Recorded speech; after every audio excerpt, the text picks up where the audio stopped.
Енді Түркістанда тегін теннис ойнау мүмкіндігі бар.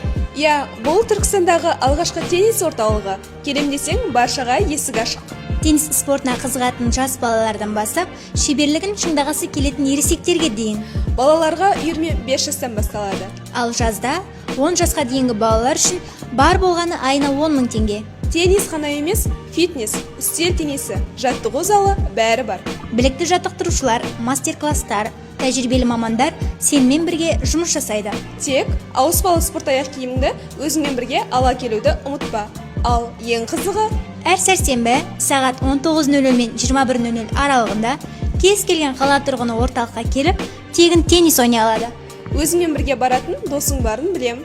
Онда осы видеоны сол досыңа жібер.